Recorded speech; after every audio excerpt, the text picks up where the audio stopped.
Baiklah, Assalamualaikum warahmatullahi wabarakatuh. Perkenalkan sebelumnya saya Muhammad Jalul Fikri dengan NIM C1C020 dari ruang 11 akan menjelaskan mengenai makalah penganggaran dengan dosen yang diampu oleh Bapak Dr. Wirmi Eka Putra mengenai konsep dasar penganggaran.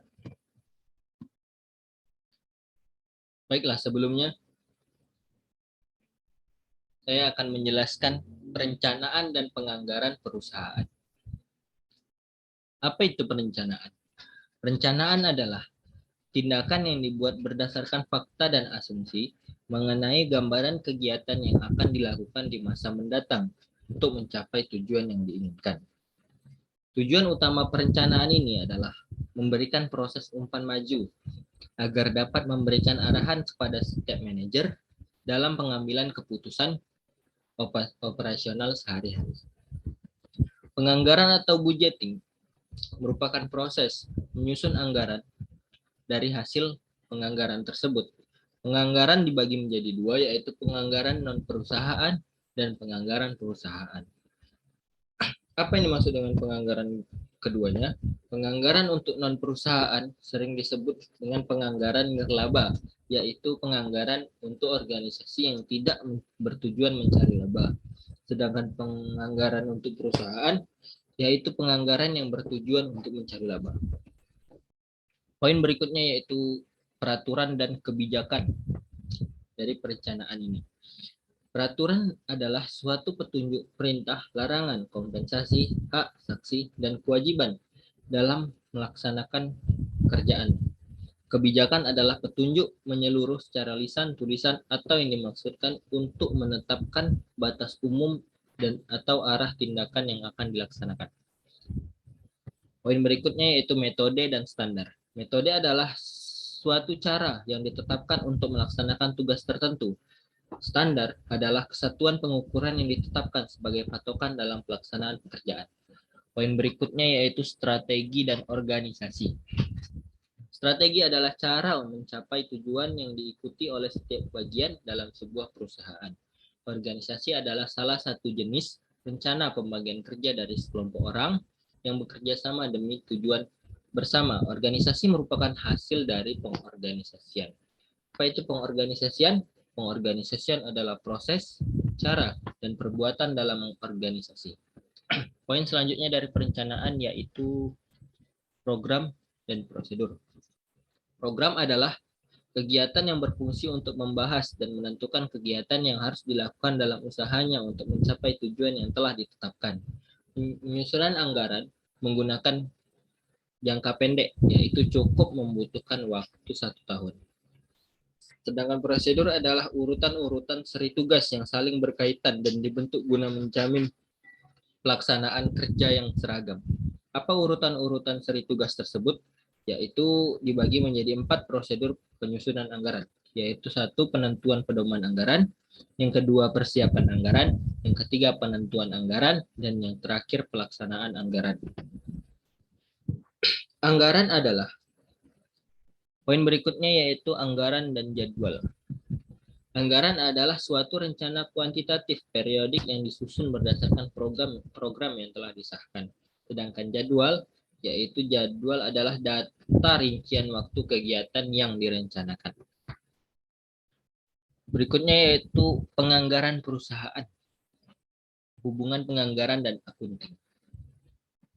Penganggaran merupakan suatu proses perencanaan dan pengendalian kegiatan operasi perusahaan yang dinyatakan dalam suatu kegiatan dan suatu uang yang bertujuan untuk memproyeksikan operasi perusahaan tersebut dalam proyeksi laporan keuangan. Laporan keuangan yaitu laporan laba rugi, laporan neraca, laporan perubahan modal, dan arus kas.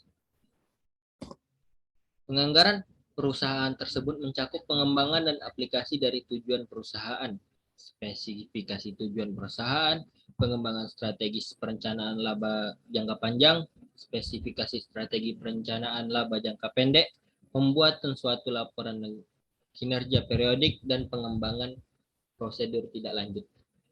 Syarat-syarat yang harus diperhatikan dalam penyusunan anggaran yaitu: satu, realistis, tidak terlalu optimis dan tidak terlalu pesimis. Yang kedua, luwes, tidak terlalu kaku dan mempunyai peluang untuk disesuaikan dalam keadaan yang mungkin berubah. Yang ketiga yaitu continue, membutuhkan perhatian yang terus-menerus dan merupakan usaha intensial.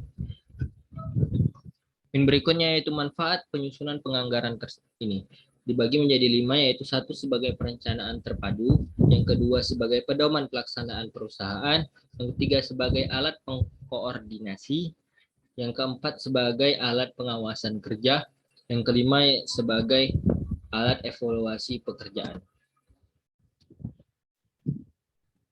Berikutnya yaitu fungsi dan jenis anggaran.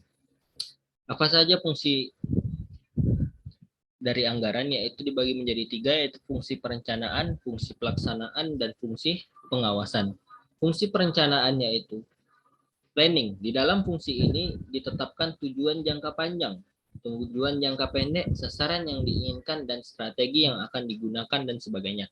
Dan yang kedua yaitu fungsi pelaksanaan.